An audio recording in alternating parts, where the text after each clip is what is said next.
Ghana's Trade Minister Elizabeth Ofosu-Adjare stepped onto the stage at the 2025 Kwahu Business Forum with a vision to redefine the nation's industrial landscape, unveiling a sweeping industrial and export strategy designed to propel Ghana into a new era of value-added production and inclusive growth. She spoke under the resonant theme, The Future of Business, the Role of the Financial Sector, underscoring the critical interplay between policy, finance, and private sector dynamism as the catalyst for sustained economic transformation. Before we dive deeper into today's update, take a moment to like, share, and subscribe to the channel. Your support is key to helping us grow and reach more viewers like you. Don't forget to hit the notification bell so you never miss out on exciting updates. With unwavering conviction, she declared that Ghana would no longer be content as a mere exporter of raw materials, but would instead ascend the value chain to become a regional hub for processed goods, industrial innovation, and ethical supply chains. At the heart of this transformative vision lies a high-powered trade delegation that will soon embark on a strategic mission to China, symbolizing a crucial milestone in Ghana's global commercial agenda. According to the minister, this delegation, comprising industry captains, financiers, and senior government officials, is not a ceremonial exercise in diplomacy, but a mission anchored in actionable economic outcomes. They are tasked with initiating direct business-to-business engagements with Chinese enterprises, forming partnerships designed to open new international markets for Ghanaian exports. The delegation's mission will be bolstered by robust financial instruments, including export credit guarantees and concessional loans to be provided through the Ghana Export Promotion Authority and EXIM Bank, tools meant to reduce investment risk and attract serious foreign capital. Local businesses are being encouraged to present detailed investment proposals and product portfolios, with Ofosu-Adjare assuring that the government is prepared to absorb a portion of the commercial risks to enable successful joint ventures and vital technology transfers. The minister painted an optimistic vision of how Ghana's agribusiness sector could forge new synergies with China's advanced industrial capabilities. She pointed to the Feed the Industry initiative, which is already active in the Afram Plains agro-industrial zone, targeting cassava, maize, and soybean value chains.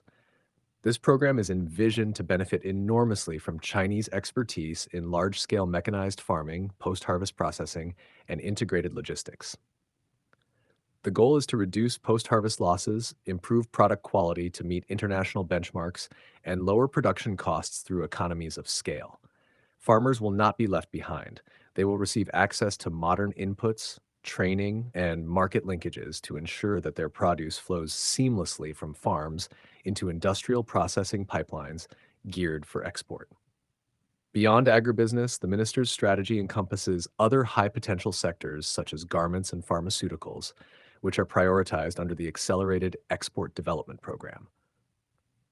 Ghana seeks to build 3 ultra-modern garment factories running 24 hours daily, generating employment for over 27,000 people, while positioning the country as a competitive player in the global apparel market.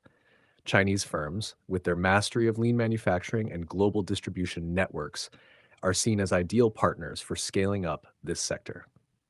Likewise, Ofosu-Adjare invited Chinese pharmaceutical companies to consider joint ventures in Ghana, particularly in the local manufacturing of essential medicines. These collaborations are expected not only to improve Ghana's healthcare self-sufficiency, but also to create new streams of export income. To facilitate these ambitious partnerships, the government has designed a comprehensive financial architecture to support investor confidence.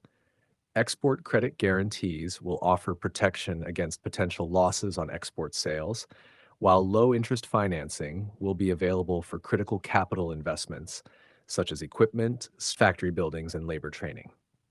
These instruments will be managed by the Ghana Export Promotion Authority and EXIM Bank, which will also offer technical support to businesses, simplified application procedures, and ongoing advisory services. The financial framework is structured to mitigate external economic shocks and to showcase Ghana's seriousness about long-term, mutually beneficial investment relationships. While excitement builds around the China mission, Ofosu-Adjare emphasized the need for corresponding reforms within Ghana's domestic business environment. She announced a draft Business Regulatory Reforms Commission bill designed to institutionalize regular stakeholder consultations, enforce mandatory regulatory impact assessments, and streamline operational procedures across dozens of public and private agencies. By eliminating bureaucratic inefficiencies, the government aims to accelerate approvals, enhance transparency, and foster an ecosystem where investment and innovation can thrive. These reforms are not abstract policy ideals. They are tied to specific timelines and performance metrics, monitored by an industrial development oversight committee made up of government, business, and civil society actors.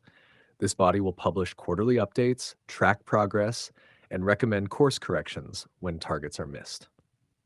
Agribusiness, the bedrock of Ghana's industrial policy, will see significant investments to complete the transformation from subsistence farming to export-ready production.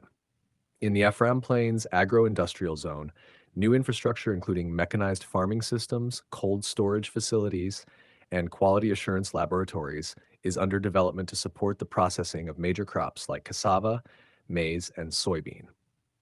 Moreover, the minister announced targeted training programs and access to capital for women and youth entrepreneurs, acknowledging that equitable participation is key to the country's industrial success and international credibility on social inclusion metrics.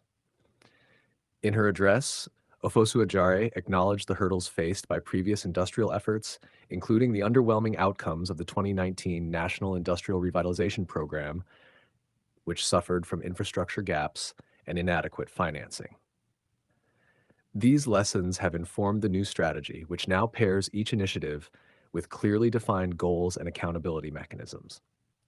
Unlike past efforts, this strategy comes with a stronger governance framework, including continuous monitoring, stakeholder engagement, and public reporting to ensure transparency and timely adjustments. A critical yet often overlooked component of Ghana's industrial ecosystem, informal industrial clusters, was also highlighted.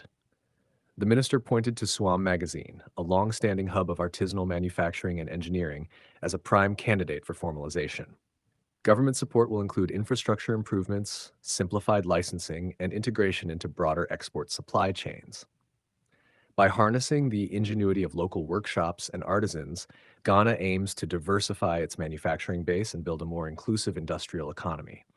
As the event drew to a close, Minister Ofosu-Adjare invited stakeholders to participate in upcoming Easter networking sessions designed to deepen relationships and spur joint initiatives.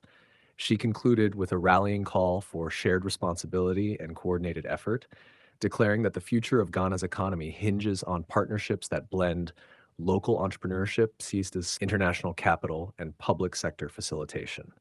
Her words encapsulated a national strategy anchored in pragmatism, resilience, and collective ambition, a roadmap that places Made in Ghana at the heart of a new global narrative centered on quality, ethical sourcing, and sustainable development.